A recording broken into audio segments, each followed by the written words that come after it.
Assalamu alaikum wa rahmatullahi wa barakatuh.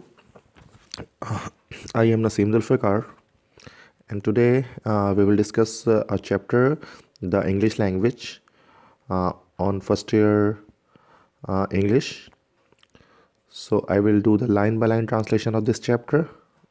This chapter will be there on page number 131 in your book. Okay, so the English language, अंग्रेजी ज़बान. English is not the language that has always been spoken in the British Isles, nor indeed it is the only language that is spoken there today. English ये वो ज़बान नहीं है जो हमेशा से ब्रिटिश आइल्स में मतलब बरतानिया के जज़ारे में बोली जाती रही है, और यकीनन ना ही ये वो वाहिद ज़बान है जो कि वहाँ पर आज बोली जाती है. English was originally a foreign language imported by foreign invaders. English असल में एक बैनुल-अक़वामी ज़बान थी, बैरूनी ज़बान थी, जो वहाँ पर आया फॉरेन इन्वेडर्स की वजह से, मतलब बैरून मुल्क के इन्वेडर्स की वजह से, हमला आवरों की वजह से. These invaders were two Germanic tribes living in what is now northern Germany along the north C coast. और ये हमला आवर कौन थे? ये थे दो जर्मनिक ट्राइब्स, जर्मनिक कबीले के लोग जो रह रहे थे जर्मनी के नॉर्थ में, शुमाली जर्मनी में, along the north C coast, जो नॉर्थ सी है नॉर्थ जर्मनी में, उसके साहिल के आसपास. They were called the Angles and the Saxons and they spoke different dialects of the same language. उनको कहा जाता था एंजल्स और सेक्सन्स, और वो बोला करते थे एक ही ज़बान के मुख्तलिफ लहजों को बोला करते थे. डायलेक्ट्स मीन्स लहजे. It is from these dialects that modern English has descended. और इन्हीं लहजों से जदीद इंग्लिश शुरू हुई. Anglo-Saxon or Old English, as historians of the language prefer to call it, remained the language of England from about AD 450 to AD 1150. Anglo-Saxon या पुरानी English, पुरानी अंग्रेज़ी, जैसे कि ज़्यादातर ज़बान के मौरख़ीन इसको पुकारते हैं, इसको तरजीह देते हैं, तो ये रही थी इंग्लिस्तान की ज़बान तकरीबन 450 ईस्वी से 1150 ईस्वी तक. 450 ईस्वी से 1150 ईस्वी तक ये इंग्लिस्तान की ज़बान रही. It look like this. ये ज़बान कुछ ऐसे दिखती थी. दा दीनी गेलीफात थुर एगेनी कायरी हेस कोरियाथ ना थुर गिवर्ड. तो ये तो एंग्लो सेक्सन की जो है वो एक लाइन यहाँ पर मेंशन की गई है. अब ब्रैकेट में इसकी ट्रांसलेशन है इंग्लिश में. They who do not believe refuse through their own choice not through faith. वो लोग जो यकीन नहीं करते, वो इनकार करते हैं अपने ख़ुद की मर्ज़ी से और अपने तकदीर की वजह से नहीं. The reason why it is not still the language of England is that there were two more foreign invasions of the island by people speaking different tongues. ये वजह कि ये क्यों एंग्लो सैक्सन क्यों अब तक इंग्लिस्तान की ज़बान नहीं है, तो ये वजह ये थी कि दो और बैरून मुल्क के लोगों ने या बैरूनी ताकतों ने हमला किया था, ठीक है, foreign invasions of the island. तो मतलब इस आइलैंड में, ब्रिटिश आइल्स के अंदर हमला हुआ था दो और ताकतों का जो डिफरेंट ज़बानें बोलते थे, मुख्तलिफ ज़बानें बोलते थे. फर्स्ट नॉर्थमैन और वाइकिंग्स फ्रॉम डेनमार्क. पहले तो डेनमार्क में रहने वाले वाइकिंग्स या जिनको हम नॉर्थमैन कहते हैं, and then the Normans from Normandy in France. और इसके अलावा फ्रांस में जो नॉर्मन्स रहते हैं नॉर्मेंडी में, वो लोग. The result of these further invasions, particularly the second by the French-speaking Normans in AD 1066, was to modify Old English very considerably and turn it in the course of the next 3 centuries into a compound language which we know as Middle English. ये बाद में होने वाले invasions की वजह से, हमलों की वजह से इनका नतीजा ये निकला. ख़ास तौर पे ये दूसरा जो हमला हुआ था जो फ्रेंच स्पीकिंग नॉर्मन्स ने किया था 1066 ईस्वी में, तो इसने ओल्ड इंग्लिश को जो है वो पूरी तरह से मॉडिफाई कर दिया था. तो उसने ओल्ड इंग्लिश को जो है वो पूरी तरह से मॉडिफाई कर दिया था, और उसको 3 सदियों तक जो है आखिरकार वो फिर चलती रही, जिसको आज हम, इस मुरक्कब वाली ज़बान को आज हम कहते हैं मिडिल इंग्लिश, जो नॉर्मन्स की हमले के बाद इंग्लिश में चेंजिंग है एंग्लो सेक्सन में, तो वो इस वजह से थी. Middle English was spoken in a diversity of regional dialects and indeed colloquial English in many a region of England still has marked regional characteristics which descended from the Middle English dialect spoken there. Middle English, दरमियाने दौर की English, वो बोली जाती थी मुख्तलिफ़ तरह के इलाकाई लहजों में, और यकीनन आम बोल चाल वाली इंग्लिश जो है वो बहुत से इंग्लिस्तान के ख़ित्तों में आज भी उसके जो है वो कैरेक्टरिस्टिक्स जो है वो मौजूद थे जो बड़ी इंग्लिश से उनके ज़बानों में आए. However, the written English of literature, journalism, public affairs and commerce has for centuries been almost uniform. मज़ीद बरा लेकिन फिर भी बहरहाल जो लिटरेचर की बात की जाए, अदब की बात की जाए, सहाफ़त की बात की जाए, अवामी ताल्लुकात की भी बात की जाए, कॉमर्स की बात की जाए, तो जो रूटीन इंग्लिश थी वो सदियों तक वो बिल्कुल एक जैसी रही. An Englishman's speech will often tell you where he was born and brought up, but if he is well educated, his writings rarely will. एक इंग्लिशमैन की तकरीर से आप या उसके बोल चाल से आप इस बात का अंदाज़ा लगा सकते हैं कि वो कहाँ पैदा हुआ था और कहाँ पला बड़ा, लेकिन अगर वो तालीम याफ्ता हो तो उसकी राइटिंग से, उसके लिखने से आप बहुत मुश्किल से अंदाज़ा लगा पाएंगे. All the English in this book is in what may be called standard English. इस किताब के अंदर जितनी भी अंग्रेज़ी लिखी गई है वो सारी की सारी स्टैंडर्ड इंग्लिश है, which is free from local peculiarities, जो कि मकामी अजायबात से आज़ाद है. Standard English descends from a dialect of middle English usually known as the late London dialect. Standard English ये वजूद में आई है मिडिल इंग्लिश के एक लहजे से जिसको कहा जाता था late London dialect. That is the English spoken in London in the second half of the 14th century. यानी कि ये वो इंग्लिश है जो लंदन में बोली जाती थी 14वीं सदी के सेकेंड हाफ पर. It was called the late London dialect because this period approaches the end of the Middle English.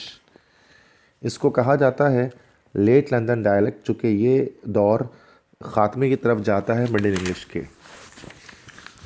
By the middle of the 15th century, English had developed so far towards the language we know today that it can be classified as modern English.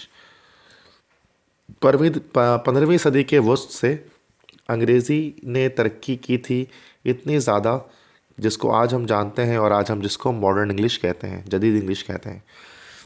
It was natural that the English of London should become the standard model for the whole country. ये कुदरती बात थी कि London की अंग्रेज़ी को एक standard नमूना बना दिया गया था पूरे मुल्क के लिए. The court and the Kings government used the London dialect, and since London was the largest city and port in Britain, it was the most useful and generally acceptable kind of English for commerce.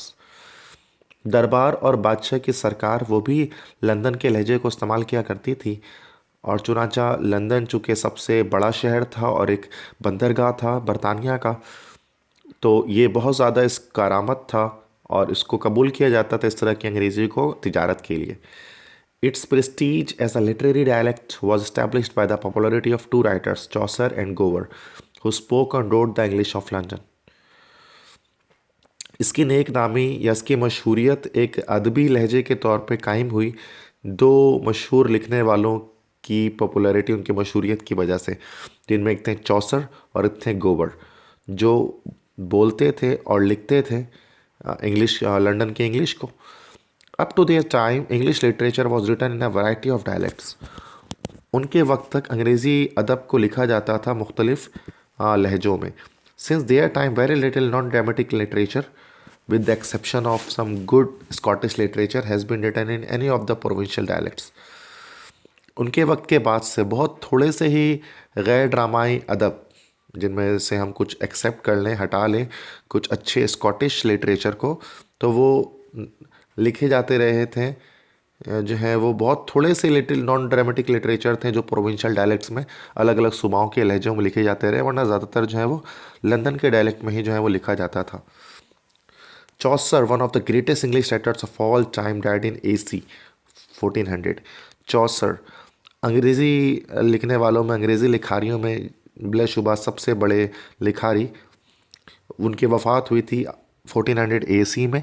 AC summer आते after common era, जिस तरह से AD भी जिसको हम कहते हैं, सन 1400 ईस्वी में उनकी वफ़ात हुई. The following lines taken from the prologue of his Canterbury Tales We'll let you see how far English had developed from Old English and how near to our modern language. ये नीचे दी गई कुछ लाइंस ये ली गई हैं prologue से, तारुफी तकरीर से, उनकी एक जो नज़म थी कैंटरबरी टेल्स उससे, जो कि फ़र्स्ट इसको जो है वो नॉवेल भी कहा जाता है कैंटरबरी टेल्स को इंग्लिश लैंग्वेज का। जिसमें आप देख सकते हैं कि कितना ज़्यादा इंग्लिश तरक्की पाई थी ओल्ड इंग्लिश से, और कितना ज़्यादा उस ज़माने की इंग्लिश जो है वो हमारे जदीद इंग्लिश के जैसी थी। तो ये नीचे कुछ लाइंस लिखी गई हैं कैंटरबरी टेल्स की, स्टार्टिंग लाइंस है। Ye gone to Canterbury, God you sped, the blissful martyr quit your mate. And well I woot, as ye gone by the way, ye shapen you to talent and to play. For travelly comfort ne mirthi is known, to write by the way dumb as a stone. And therefore will I make you despot, as I said erst and don you some comfort. तो ये जो lines मैंने पढ़ी हैं ये middle English में है जो चौसर ने लिखी। अच्छा, इसकी मॉडर्न इंग्लिश वर्जन नीचे इसका ट्रांसलेट किया जा रहा है। You are going to Canterbury, तुम जा रहे हो Canterbury. May God aid you and may the blessed martyr reward you, खुदा तुम्हारी मदद करे और जो मार्टायर हैं, शहीद हैं, वो तुम्हें इनाम दें। And I well know that as you travel along the road जो plan to tell stories and amuse yourselves, और मैं अच्छी तरह जानता हूँ कि जब तुम सड़क के साथ साथ चलोगे तो तुम्हारा ये मंसूबा है कि तुम कहानियाँ सुनाओगे और अपने आप को खुश करोगे। For truly there is no pleasure और merriment in riding along the road as stump as an stone. चूँकि सच्ची बात तो ये है कि कोई मज़ा नहीं आएगा, कोई खुशी नहीं मिलेगी अगर एक पत्थर की तरह खामोशी के साथ अगर तुम सवारी करते जाओ सड़क के साथ साथ। And therefore I will see that you are entertain as I first said and give you some pleasure. और इसलिए मुझे पता है कि तुम अपने आप को तफरी दिलाओगे, जैसे मैंने पहले कहा है कि तुम अपने आप को खुशी दोगे। तो ये जो शुरू में जो लाइंस मैंने पढ़ी थी कैंटरबरी टेल्स की, उसकी ट्रांसलेशन है। Page 133। As there were no more foreign conquest of the island, the languages was thenceforward able to develop as it were under its own एम्पेटस।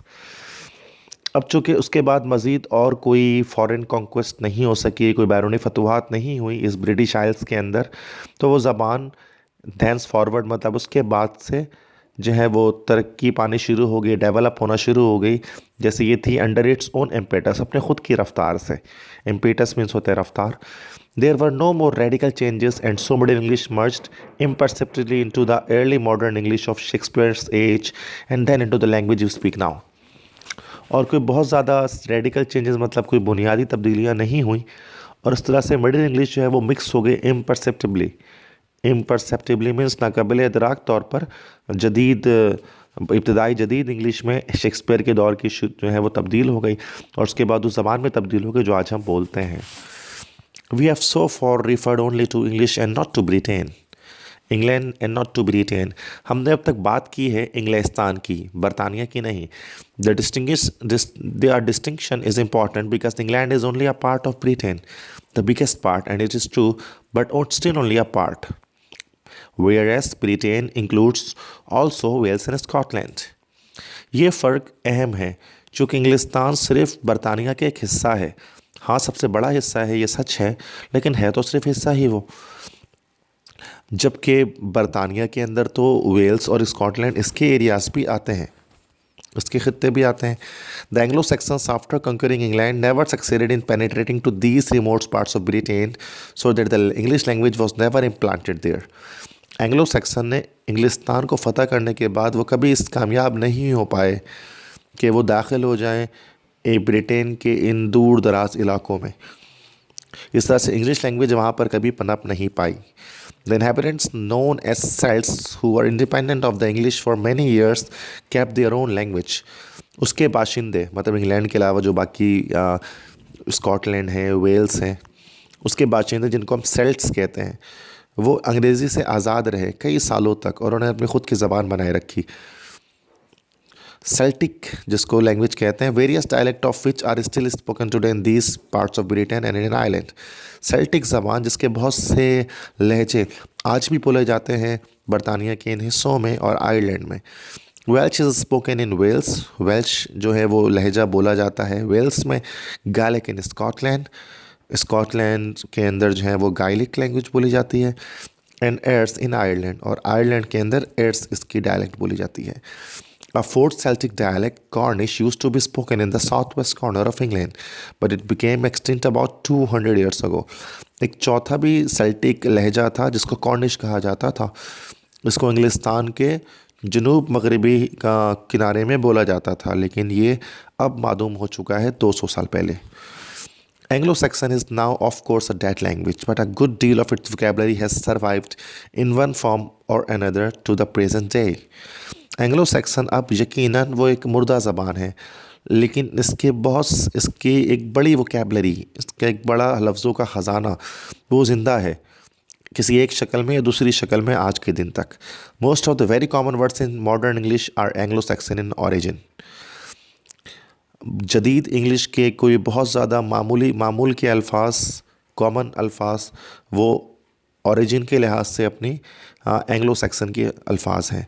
Nouns like father, mother, food, drink, bed, hunger, most of the preposition and conjunctions are nearly all the strong verbs. मतलब कौन से अल्फाज Anglo Saxon के? ज़्यादातर noun जैसे मतलब father, mother, food, drink, bed, hunger, ज़्यादातर preposition और कंजक्शन, और लगभग सारे के सारे स्ट्रॉन्ग वर्ब वो एंग्लो सैक्सन ओरिजिन के हैं। When it was mixed with Norman French, there were three main results. जब ये मिला, एंग्लो सैक्सन ज़बान जब मिली नॉर्मन फ्रेंच से, तो तीन बुनियादी नताइज निकले। The grammar was simplified, grammar सादा हो गई। The pronunciation and spelling became and still are much more complicated. लहजा और हिज्जे, स्पेलिंग वो बन गई और आज भी है बहुत ज़्यादा कॉम्प्लिकेटेड, पेचीदा।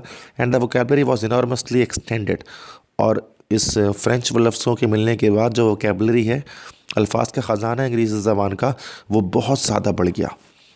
French is a Latin language, so the major part of our vocabulary is now Latin in origin. French एक लातिनी ज़बान है, इसलिए हमारे इंग्लिश लैंग्वेज के वोकेबलरी का एक बड़ा हिस्सा लातिनी है ऑरिजिन में, असलियत अपनी असल में। That is also one reason why we have so many synonyms, और यही एक वजह है कि इंग्लिश लैंग्वेज में क्यों इतने सारे सिनोनियम्स होते हैं, मुतरादिफात होते हैं। In pairs of words like wed and marry, fat and corpulent, lively and vivacious, the first word is derived from Anglo-Saxon, the second from Latin. तो कुछ अल्फाज की जोड़ी जैसे वेड और मैरी, जिसके मतलब होता है शादी करना, और फैट एंड कॉर्पुलेंट मतलब मोटा, लिवली एंड वाइवेशियस मतलब कि ज़िंदगी से भरपूर।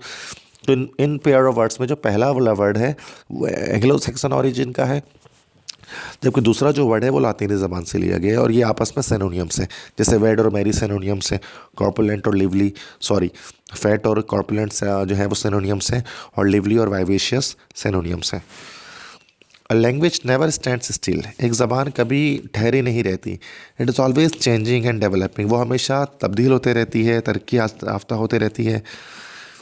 These changes are rapid in primitive societies, ये तब्दीलियाँ तेज़ थीं इब्तदाई माशरे में, but slow in advance world, लेकिन जदीद दौर में ये स्लो तो चेंजिंग होती है। Because the invention of printing and the spread of education है फिक्स्ड अ ट्रेडिशनल यूजेज, चूँकि लिखाई की ईजाद और तालीम के फैलने से क्या होता है कि ये एक जो इसकी रिवायती जो इस्तेमाल है वो फिक्स हो जाता है।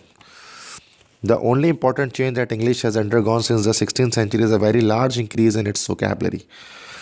वाहिद तब्दीली जो इंग्लिश में हुई है 16वीं सदी के बाद से, वो उसकी वोकेबलरी में बढ़ोतरी है कि जो उसकी लफ्ज़ों का ख़जाना बढ़ा है।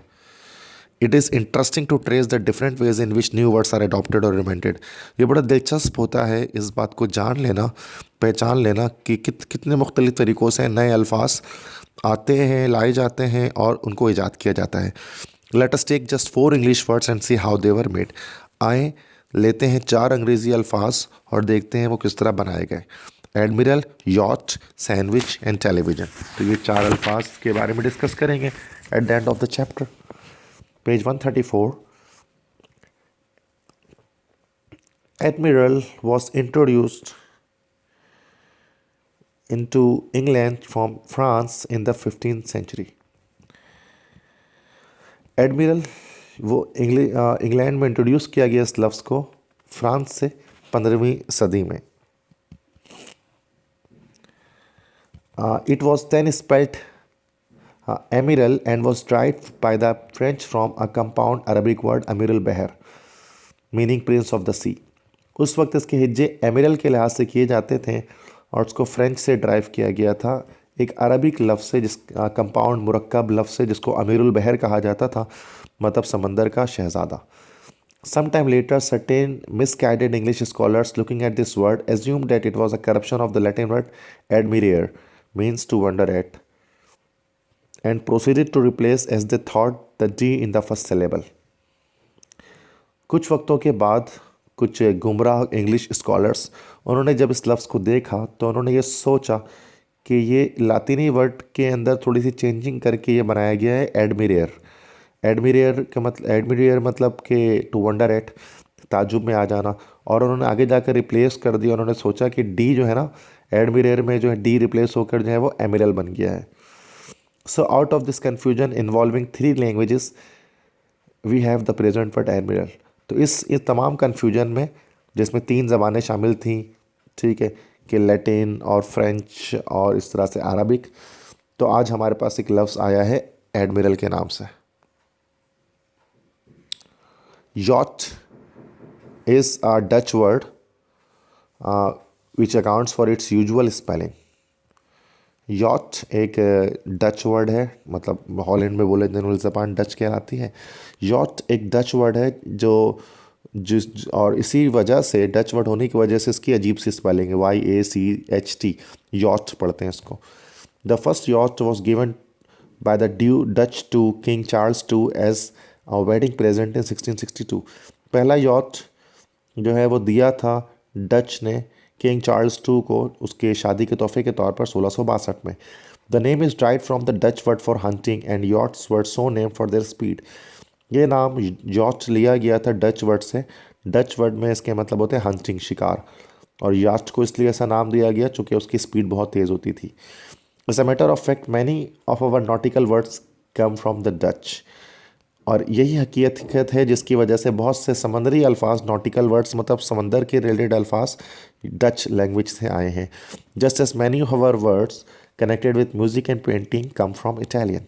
बिल्कुल वैसे जैसे हमारे बहुत से अल्फाज जो कि मौसीकी और पेंटिंग के साथ, मुसव्वरी के साथ जुड़े हैं, वो इटालियन से आए हैं।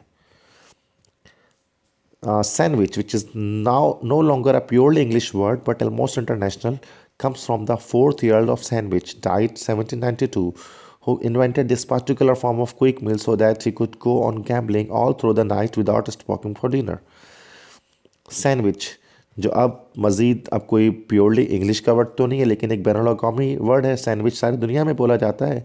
ये वर्ड आया है चौथा नवाब जो सैंडविच का था उसकी तरफ से, जो मरा 1792 में, जिसने ईजाद किया था इस तरह की एक तेज़ खाने को, सैंडविच को, एक क्विक मील, एक तेज़ खाने की चीज़, ताकि वो जुआ बाजी करता रहे, ताकि वो ताश के पत्ते खेलते रहे सारी रात बिना डिनर खाने के लिए रुके, तो उसके बिना वो खेलता जाए, तो उसने सैंडविच को ईजाद किया।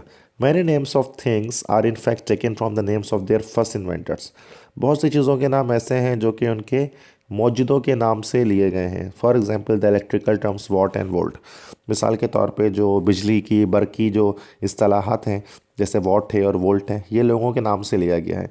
सर जेम्स वॉट हैं, उनके नाम पर पावर की यूनिट वॉट होती है, जिन्होंने पहले स्टीम इंजन बनाया था।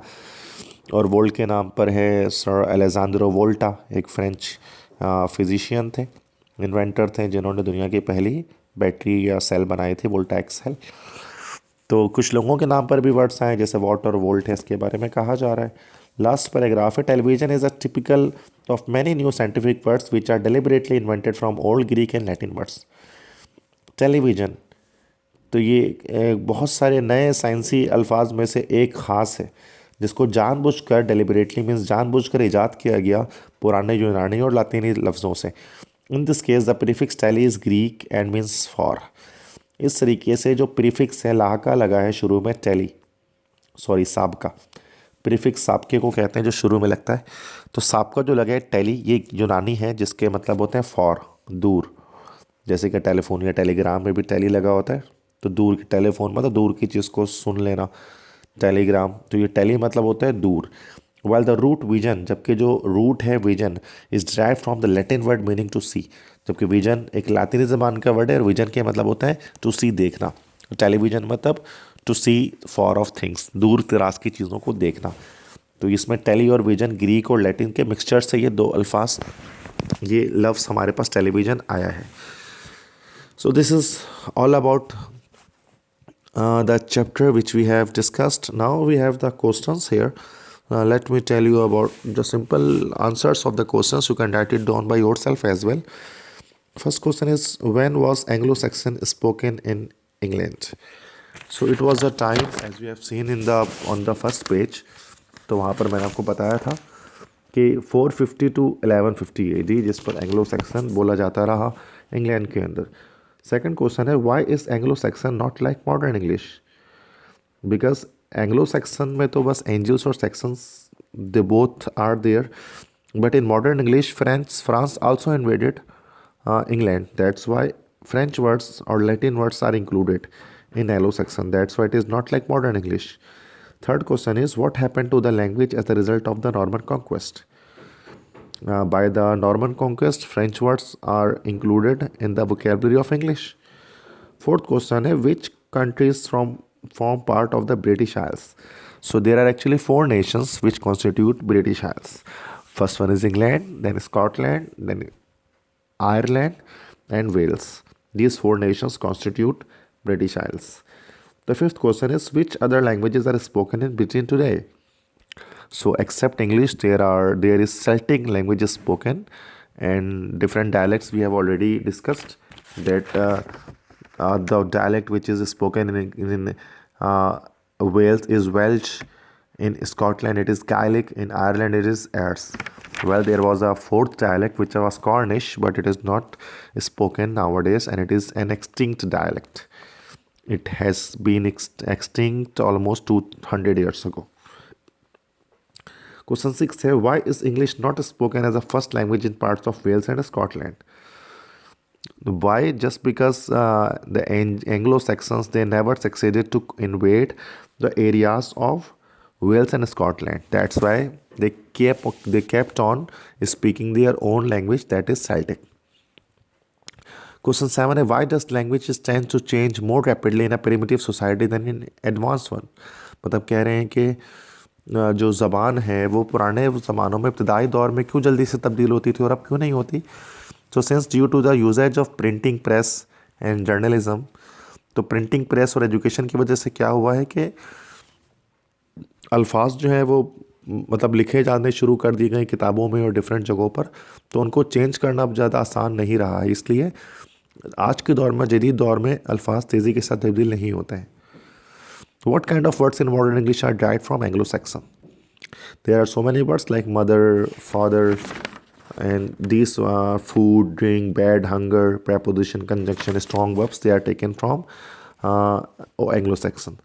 Why does English have such a large vocabulary? English have such a large vocabulary because in English most the words are coming from most of the different languages like Arabic, like Dutch, like French, and Vikings and Normans, French. So these types of languages are included in English language. That's why English has such a large vocabulary. Question 10 है, what is the origin of the word yacht? So yacht comes from a Dutch word and yacht means hunting. Due to the speed of yacht, it is a type of boat. So due to the faster speed of yacht, it is named so. So these are the questions which I have told you. There are 10 questions mentioned in your book. You can write down in the form of notes as well. और मैंने अपने notes के अंदर भी जो है उनको include किया हुआ है, तो वहाँ से भी आप चेक कर सकते हैं। बाकी इसकी समरी जो है वो मैंने इससे पहले भी अपलोड की हुई है। मैं नीचे डिस्क्रिप्शन में समरी की लिंक भी दे देता हूँ, तो अगर आप इसकी समरी देखना चाहते हैं तो वो भी आप चेक कर लें। तो अगर आपको कोई क्वेश्चन है इस चैप्टर के बारे में, द इंग्लिश लैंग्वेज के बारे में, जो आज हमने फर्स्ट ईयर इंग्लिश के एक लेक्चर डिस्कस किया है, तो आप कमेंट सेक्शन में आप सवाल कर सकते हैं।